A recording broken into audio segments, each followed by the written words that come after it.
And we're now live, so. Wait.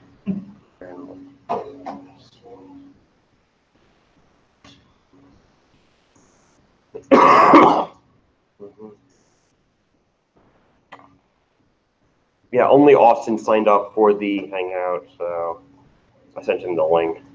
But everyone else can like stream on our Facebook page or YouTube, wherever. Yeah, so I think we're gonna have.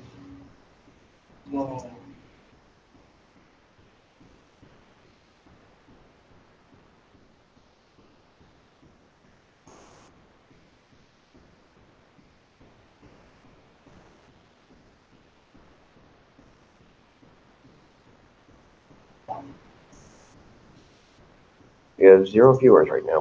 I guess I'll tweet out the link.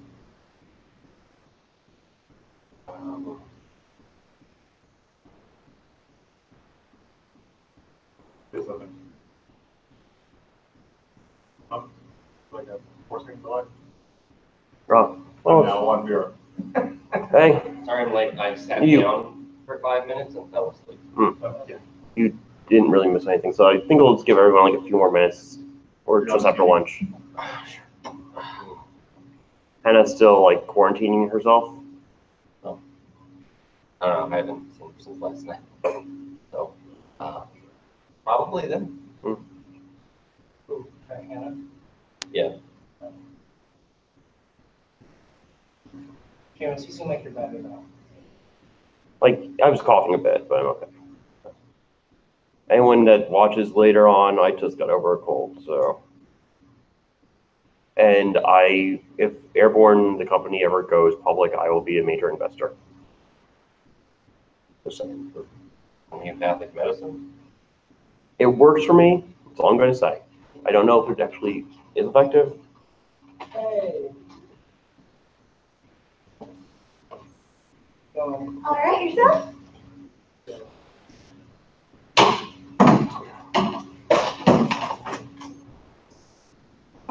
So I take campaigning seriously.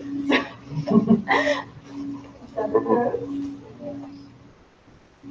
is what I do in my free time.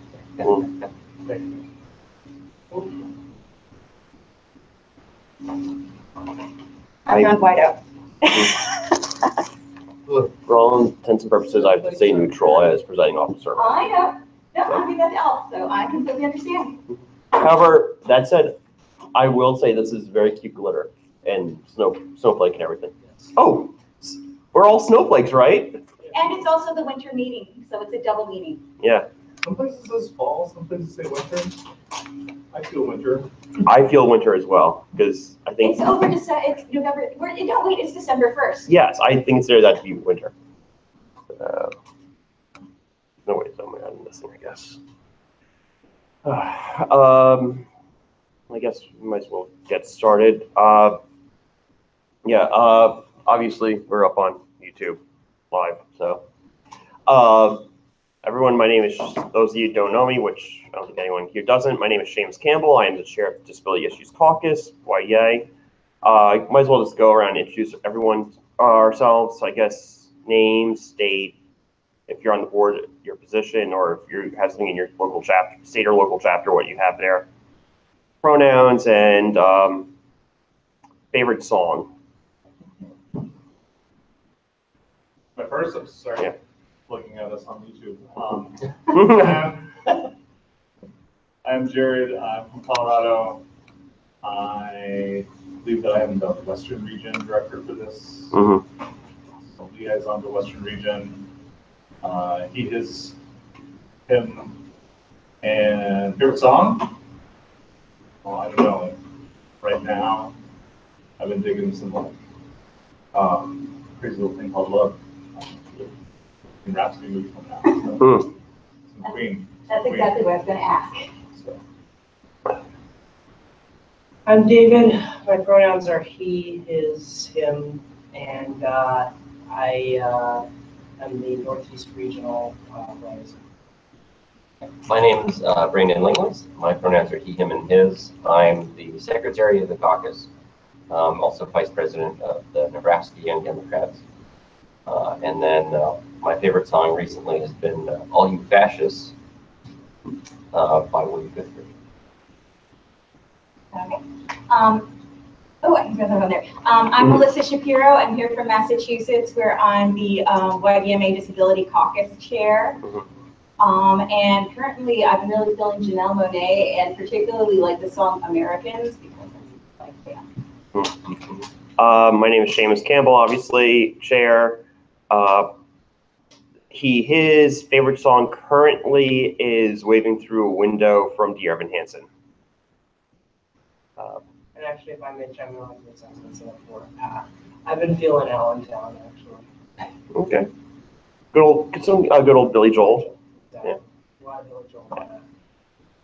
So, few things. So at our last caucus meeting, which was back in Salt Lake City, there was a motion that was adopted that since we had 2 vacancies, one for treasurer, which was my previous position for elected chair, that we'd have a special election for that, which is this meeting. At this meeting, the other is our female vice chair had aged out of Young Dems, so we have to have a special election for that. Currently, so we sent out a form on our Facebook and Twitter pages, encouraging people to run in case they couldn't make a meeting. Also, as you all know, this is being live streamed, so anyone could have participated remotely. So far, the only person who signed up to join is our male vice chair, Austin Jackson. I sent him the link. He hasn't opened it yet, but I have a short report from him, I think. But so far there has been no one that's applied for female vice chair, and the only people that have applied for treasurer are Melissa Shapiro, Jesse Schwartzman Melissa Shapiro of the Commonwealth of Massachusetts, Jesse Schwartzman of the state of New Jersey, and Chad Leo of the state of Maryland. Yes. I'd like to withdraw my name from the treasurer. Okay. So then it just leaves Chad and Jesse. Because neither of them could be here in person, that's why under Robert's rules, they need to formally accept the nomination if they are nominated. So this is done in lieu. So let's do, I'm going to open up nominations now for female vice chair. And note, you can nominate yourself. I call to nominate Melissa Shapiro for female vice chair. Is there a second? Okay. I accept the nomination. Okay. Are there any more nominations? Hearing none, I'll close nominations. Since there's one candidate, is there a motion for vote by acclamation? So moved. So all those in favor? Aye. All opposed? Congratulations, Melissa. Good campaigning. I actually had speaking points if I need to say anything. Would you like them on that? Yes. So then we have treasurer. So we have Jesse Schwartzman and Chad Leo. Is there a nomination for either candidate, or you can also nominate yourself? If they put in the form, they still have to be nominated. So. I can't remember. I'll move to nominate Chad Leo. Is there a second? Second. Is there any other nominations? Yeah, I can't remember the other I'm going to guy's. nominate the other one. Second. Yes. What was his name? Jesse Schwartzman. Or double check that. Yeah. Is there a second on that nomination? Okay, so we have that. Hearing no other nominations, I call nominations closed. Point of information, did any of the candidates submit statements? Yes, and that's exactly where I was about to go. So, position slot treasurer. Let me switch this into individuals. Melissa. Okay, I'll read out what Jesse says. So this is Jesse's one. He submitted first. I'm just going to do that by that. Why are you seeking this position, and what experience would you draw upon? I want more people with disabilities to vote and have more job opportunities. I would use my experiences as a member of the Ridgewood Access and being a junior member of Include NYC. Is there anything you'd like to add? I'm extremely interested in being treasurer. And then from Chad Leo,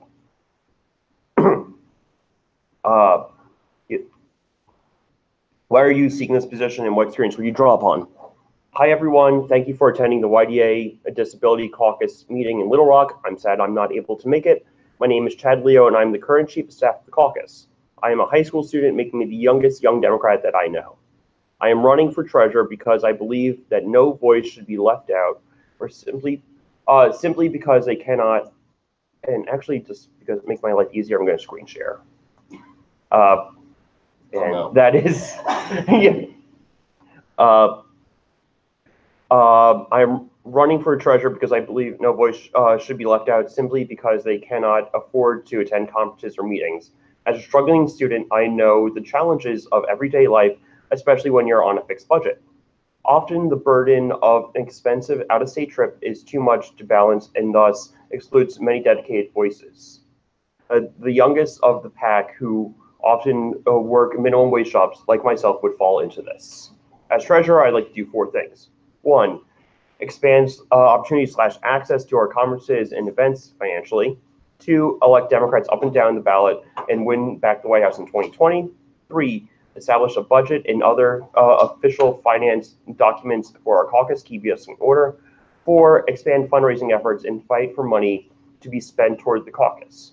As the current state treasurer of the Maryland Association of Student Councils, former deputy finance director of the Young Democrats of America, and a student in the Academy of Finance program at my school, I know how to get to work on day 1 and achieve great things for our caucus. I would appreciate your support. Then his phone number to be, if I need any assistance of you, democratically yours, Chad M. Leo. And he didn't add anything else. Okay, so since neither of them joined the Google Hangout, that's going to be in lieu of taking questions, I guess. So I guess we go straight to voting. Or I'm just going to keep that away because that's a crazy thing. Are there any like age requirements to file financial reports? No, because way it works currently is that since we are, because Young Democrats of America is a national PAC under FEC rules, everything goes through them. Like they don't have any sub accounts or anything like that.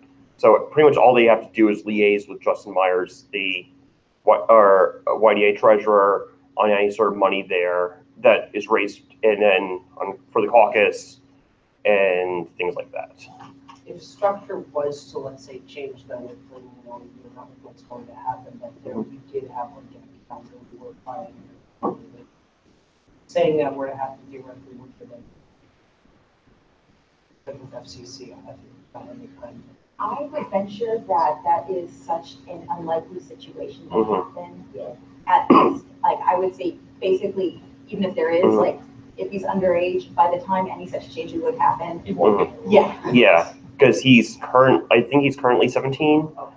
So and such changes would not likely happen because there would also have to, I think with the FEC, there would have to also be a. Just let you know why yeah, let me stop screen sharing. Or so going back to this, I believe that there would have to be a period in which they can ask for public comment. So in which case they would change all that, but still, then that would be an issue that would probably have to had with other caucuses as well that have treasurers, which I think most of them do. Okay, should we move into voting, I guess then? So all those in favor of Jesse Schwartzman to be treasurer, raise your hand, please. All those in favor for Chad Leo as treasurer, raise your hand. Seeing that, I think that's all practically unanimous, so Chad Leo is now our treasurer. I will let, Melissa's here, but I'll let Chad know after this caucus. Or actually, I'll just send him a Facebook message. So I think most of you have heard, though, this morning or late last night, President George H.W. Bush passed away at the age of 94.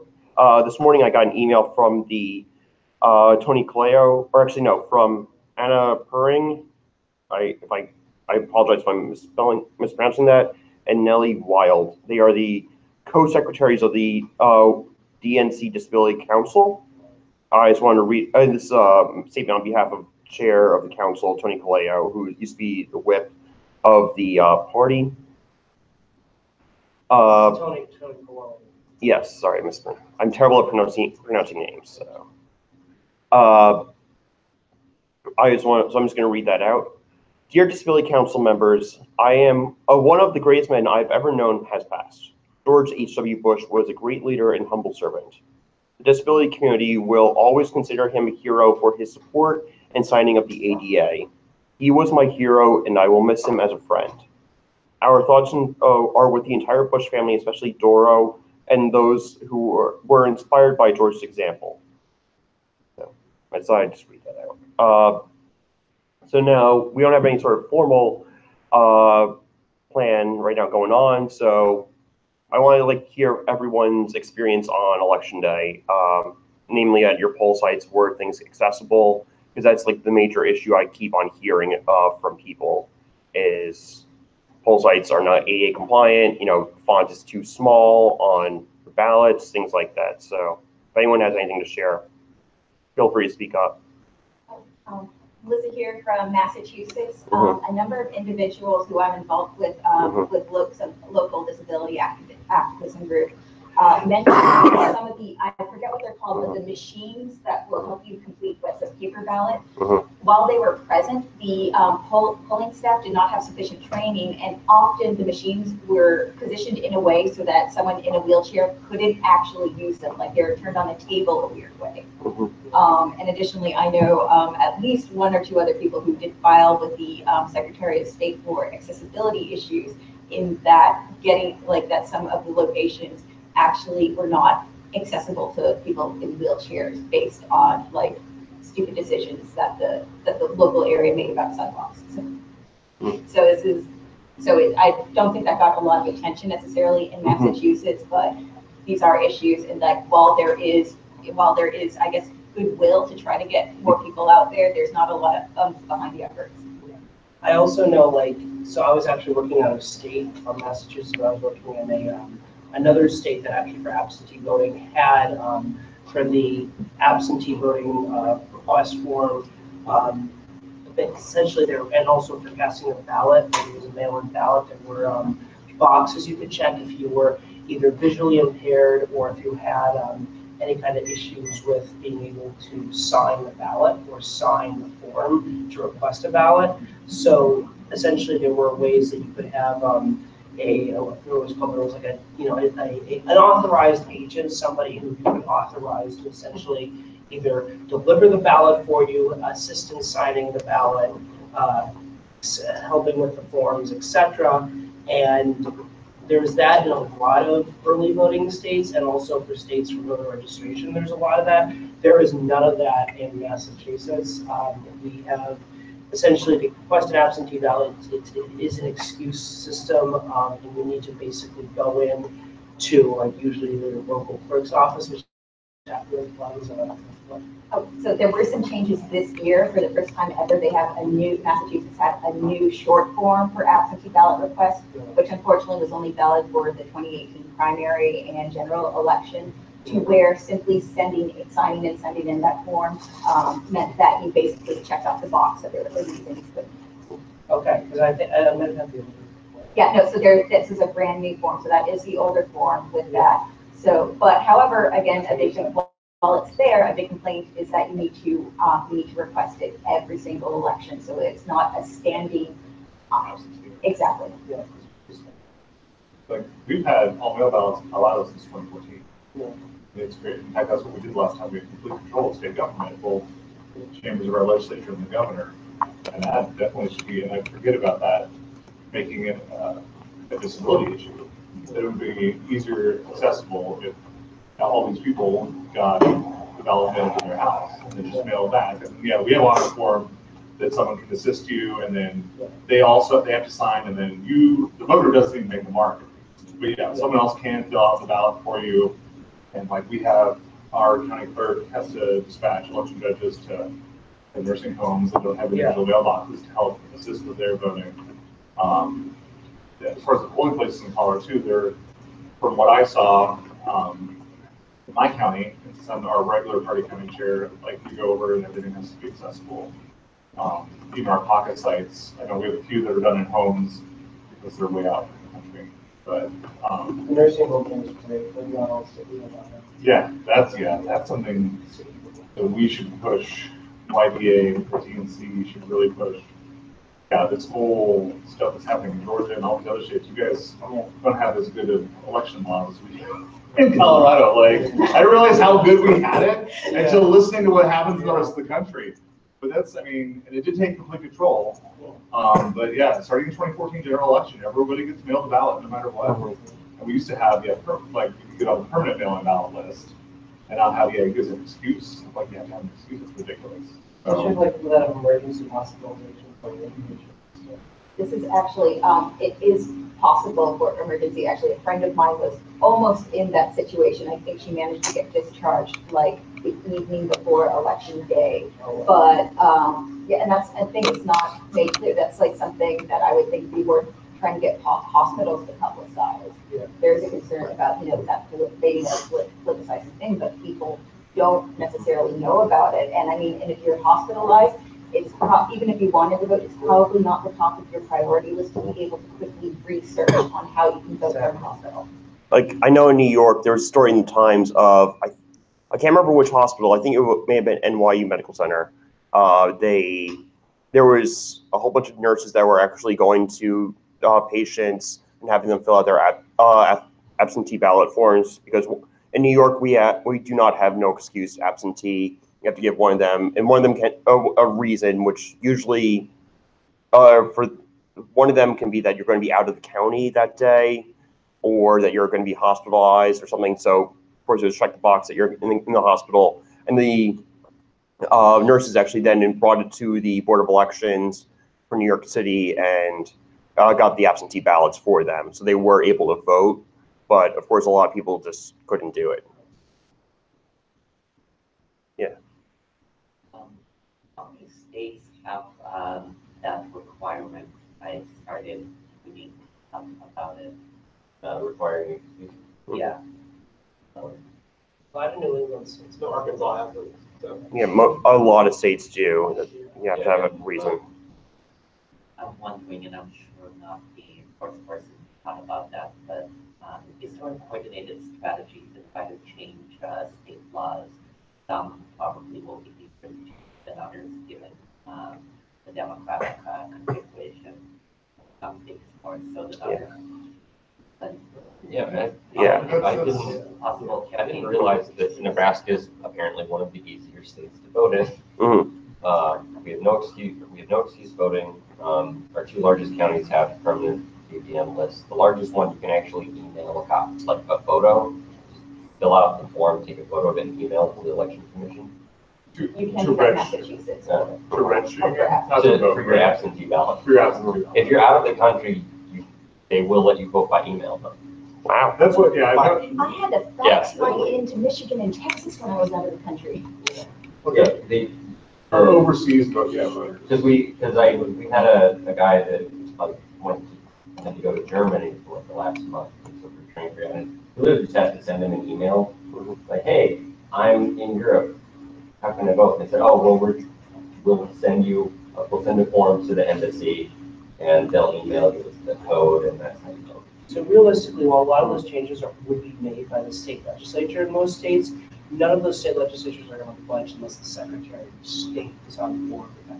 And the one we just elected has literally said that voting is too easy. Well, what Peter was saying about, is there any work going on into this? I don't know if there is, but I know there are some organizations already trying to work to improve voting nationally. Like, I'm specifically thinking of Common Cause, who are doing the bit for automatic. So, which is actually making me think it might be like something that someone maybe could want to do at some point, might be to look into, like, reaching out with like Common Cause and stuff and say, hey, like, there's already all this effort to do stuff to change state by state that this organization is doing. Could you tack on disability stuff? And nationally, well, actually, the Lawyers Committee for Civil Rights under lobbyist at DC, and some of them do have regional local chapters, but those work on a lot of these kind of specific areas of civil rights policy. The national group actually has a very strong voting rights project, because they were founded during during Lyndon B. Johnson when the Voting Rights Act, when the Voting Rights Act and Civil Rights Act were going through, and actually they were formed on the laws in '64. But anyway, so they were the they work a lot on voting rights, just kind of across the board. And I think, working with them, I know they were very active in Georgia's race. They had a lot, they do EP almost every year. And they have teams of lawyers and attorneys, and they also do lots of lobbying as well, not just for trying to restore all the gutted parts of the Voting Rights Act from recent years, but also trying to make voting more accessible. A lot of them are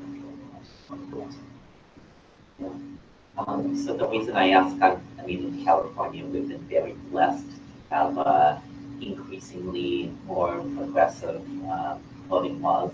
And the fact that GOP is complaining now and crying wolf about the fact that we flipped a few additional districts post-election, all the votes came in before 8 p.m. On election day. It's just the GOP failed to recognize that if they wanted to, they could do the same thing. There was certainly far less voter fraud than what had been alleged. So we do have a disabilities caucus of the California Democratic Party. That caucus tends to focus on other issues simply because we have been extremely privileged to have increasingly more progressive laws, including now online registration and so forth.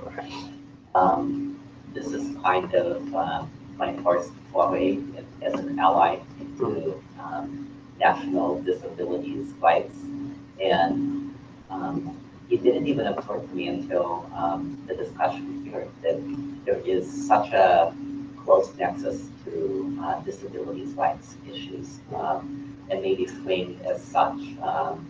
This could be a campaign of the YTA or other partisan national organizations. Well, one of the things I always like to talk about is so when we're pushing for greater accessibility for people with disabilities, it improves accessibility for everyone. And accessibility for everyone is important, but I think one of the advantages we have is we are a C4, we're not just a C3, so we can also do, in addition to, working with groups that provide access and increase turnout for those with disabilities, but also provide information and education. Because one of my biggest pet peeves after the 2016 election was when you look at the distribution of how people with disabilities that turned out actually voted. I think it was close to 50% voted for Donald Trump or some third-party candidate. It was unanticipatedly high, the number of people that did, in that population that voted against Hillary Clinton. And yes, the whole thing is she was a champion of disability issues, and Trump had openly mocked people with disabilities. So I think it's we have an opportunity to also do a lot of outreach if we ever have an election plan, I think, and that's where the YC Force happens. We can also do education. Hey, get out and go vote and make it more accessible. That's important because voter suppression tends to target those more like that. So it's also just, I think, important that a lot of there's just a lot of having to work on disability committees and also Rev Up is a very good group too. There's a lot of outreach, but also education as well as mobilization. And I think a lot of the disability committee just is unengaged and unfocused. So. Well, one of the problems I've run into in the field is we have a fair number of people who still have some institutions in Nebraska, and the staff there actively interfere with the residents' voting. Yeah. But And they're like, oh, well, he has stamps. Well, you're not letting him. No, you finished. Sorry. Yeah. But with what Melissa was saying with Common Cause, in I think it was 2009 or 2010, New York State moved to electronic voting. We used to have lever machines. Of course, Help America Vote Act was required electronic voting. No one, of course, trusts like full digital, so we have a print. It's a Scantron type machine. And I was able to go to a seminar that they did in training on the new machines, just for any regular person. And they did show the ones that are used for people with disabilities, which has multiple ways that they can vote, where it's one is sort of like a tabbing type system with foot pedals. One is called a sip and puff machine, which is essentially your breathing, based on your breathing, is how you cast your vote. One is you can also just like be at a machine and type in your answer, what you want. Problem, and this is all pretty great and everything. One small problem, and I myself once worked as a poll worker, so I can tell you this firsthand. They never give training to the poll workers on how to use these machines. They just say if anyone needs these machines, they're there. Read the manual if they have any questions. Which, of course, the solution is, no, you have the poll workers test them out. Most of them are going to know how to do the regular Scantron. That's pretty self-explanatory. The sip and puff, where it's based on your breathing, that's going to be a little harder for people, but until they actually experience these things, they're not going to get it. And thankfully, well, I'm speaking from a conversation I have with my local state senator, who's with the incoming chair of the, in New York, we just flipped our state senate, so we have full Democratic control. My state senator is going to be the incoming chair of the Senate Elections Committee. So, and one of the things he was talking about is how they need to, we're going to just do a whole package of voting reforms. One of them is no excuse absentee, but another one, early voting, of course, also, but one of them is also try to maybe look into new machines and also proper training for these poll workers, because they don't know, they can't pass it on. I know one radical idea Common Cause has, which obviously from anyone who's concerned about wonder I can get a lot of pushback, but considering how secure our database systems are getting and secure like the verification on computers, like what is everyone's thoughts on like digital online voting? The voting from home, I don't think we should move towards that. It's not Yeah. Well, coming from California, where there are different schools of thought around that, but at least within the progressive movement, that's a lot of reticence. Fully online elections, because I mean, there are mathematical proofs actually to say that there's no way that it's ever going to be online.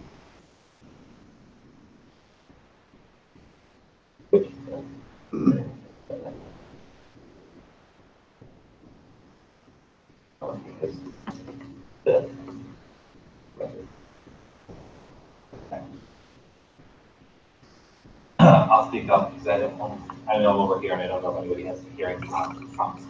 I do myself.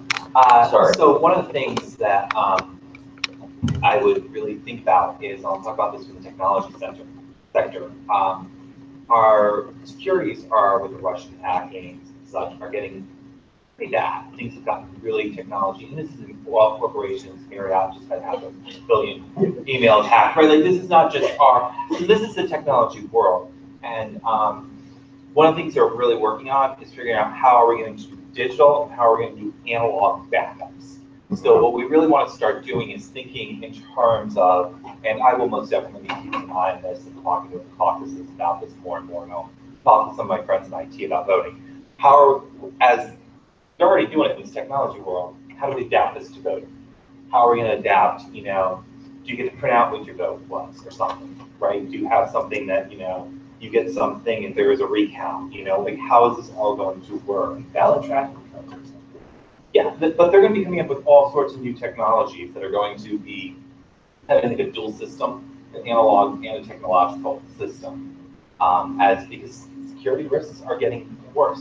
But like everything already for like digital communications, you have now most things are moving to like two-step verification or authentication. And if you have that for voting, like if that technology is more available, that would solve like I think one of the big issues that we're having with electronic voting and stuff is that these are all handled by private companies, and there are a number of different private companies doing that. Yeah. like I just got a Facebook message from our Vice Chair Austin Jackson. Actually, I forgot to mention his little statement with his update.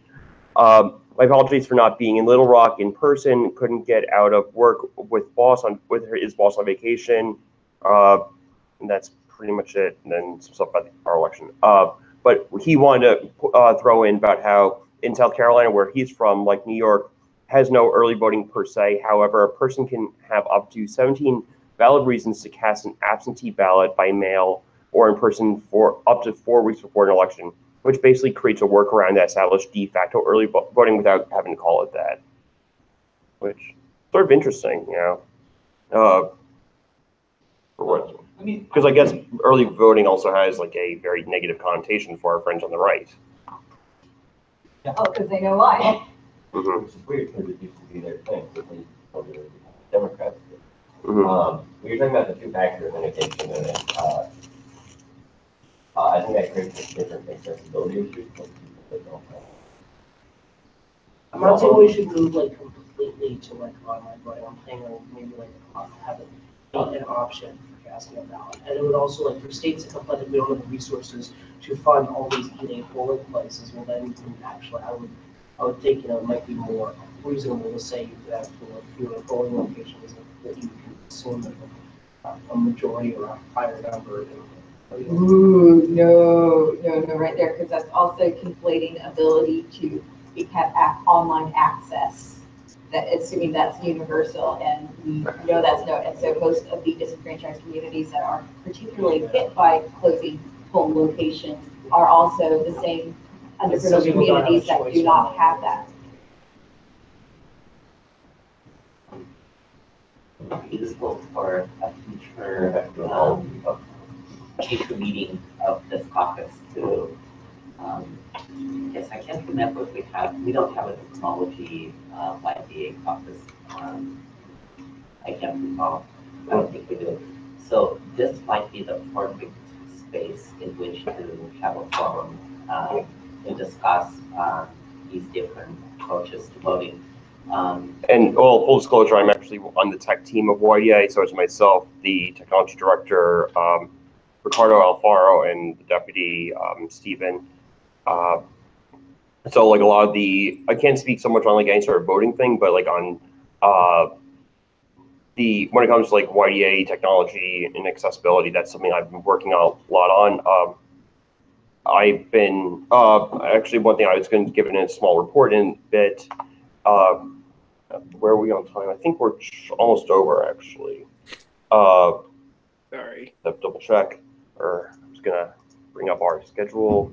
Through 2:25, so you got another 15 minutes. Okay. But one of the things like I've been working on is rules changes that it will hopefully come to the floor tomorrow regarding making all content that YDA pushes out to be more accessible.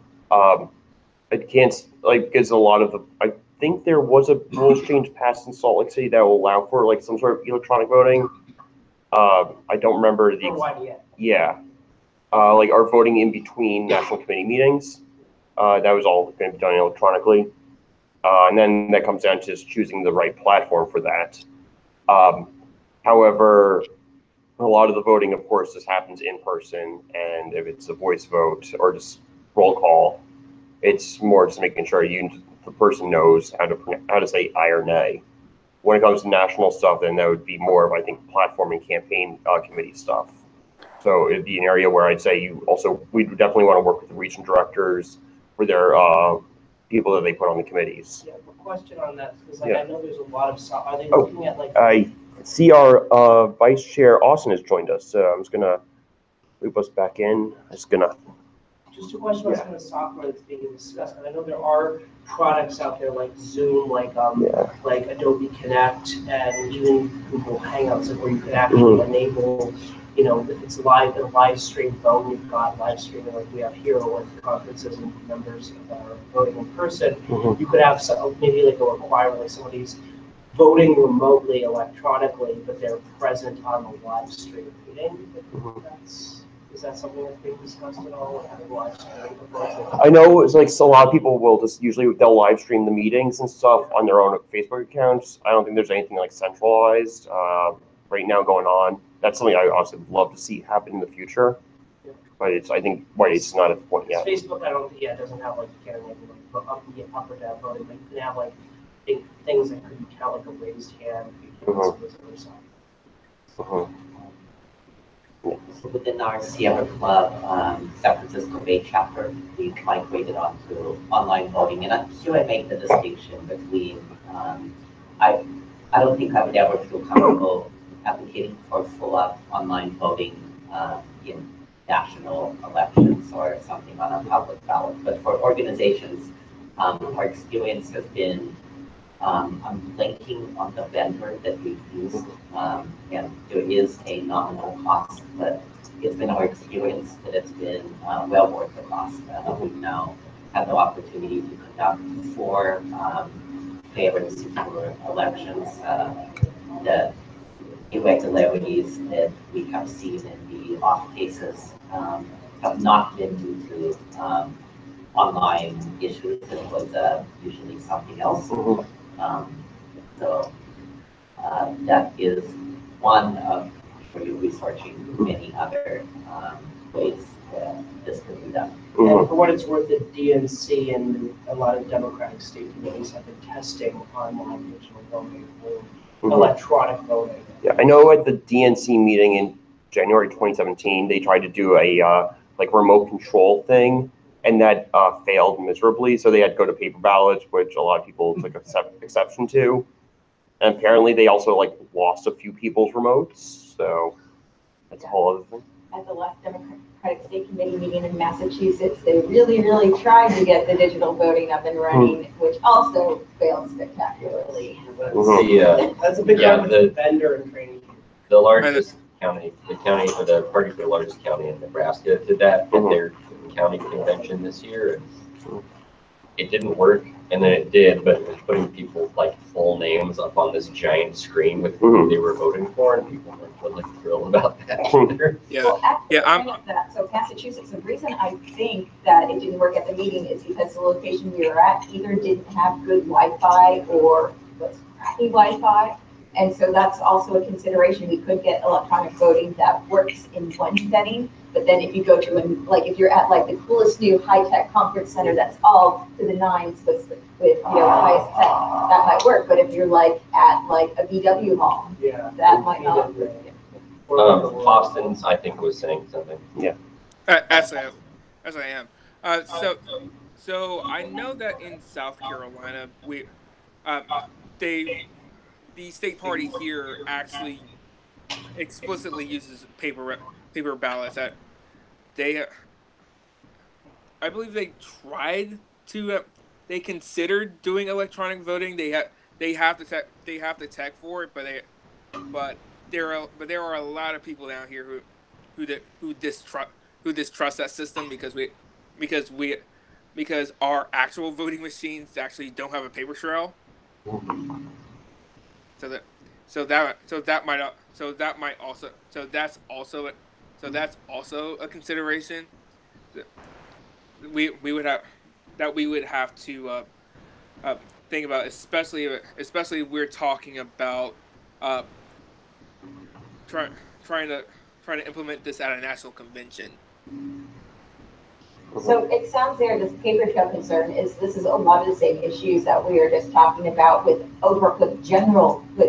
actual in national elections with electronic voting.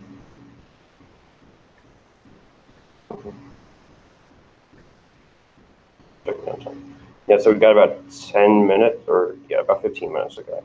I think, or 10 minutes, yeah. At the very least, maybe we should consider like electronic voting be like something that somebody would request if they need it. So of course, we have one more meeting before we go to convention. So it could be, I think it's too late now to put in these changes, but it's definitely something, when we go into convention, every state will have representatives on our rules and bylaws committee, and so that's one thing that honestly you can probably reach out to your state's leadership and say you want to, if this is something you feel very passionately about, ask that you be a delegate to that committee, or ask whoever the committee representative is like this is something I want to have added to there, because that's something that we can as a whole organization change.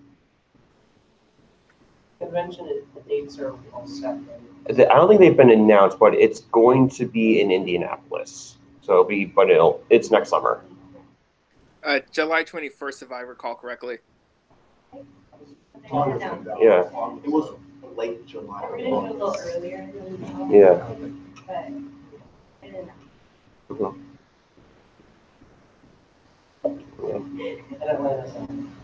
But Sometime in March, I'm hearing. That'd be good. Is it actually Atlanta? It was considered for east or west of Mississippi. That's why we did two west, because technically we're west of the city right now. yeah, Right. So we did two west, so we gotta go back. yeah, and yeah, that's why I heard is the reason they picked it.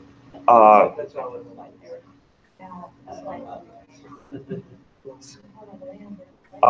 So just one thing I wanted to like mention to everyone, that's since we were talking about rules and bylaws. So some issues I've just noticed as my short time as being chair were some areas in terms of accessibility within our current rules of YDA that I'm hoping to address. I'm just going to bring up this. So I added, actually proposed some amendments to our bylaws that will hopefully be changed tomorrow when it's all voted on by the National Committee. So one area is that under the YDA charter currently, is that right now disability is not a reason for which states and chapters can discriminate. So it's one simple thing, like they can discriminate, they cannot discriminate on national origin, race, religion, sexual orientation, gender identity, but they can discriminate on disability currently as it's written. So I'm not saying that anyone's doing it, of course, but it's one thing I've added, I propose that be added. Then also one thing was the standing rules, which is that we also try to make sure that all communications moving forward will be accessible under Section 508 Rehabilitation Act, which is a little bit different than the ADA. This is where I have to put on my semi-professor hat. For my job, I do trainings on accessibility. I'm making accessible content. So with the Rehabilitation Act, it essentially what sets all the federal standards for accessible content. So, like for instance, closed captioning is one thing. But so it's just saying to YDA, moving forward, we're going to be doing that. And I'm on the tech team, so like some things that we can do easily is like switching to having all of our documents go up as web pages. So I've been working with Ricardo Alfaro, our technology director, on that. And then finally, there's a resolution that got accepted as is. I guess it's going to be the final report tomorrow by the Resolutions Committee. I did all this actually with the president of Massachusetts, Rebecca Pinn.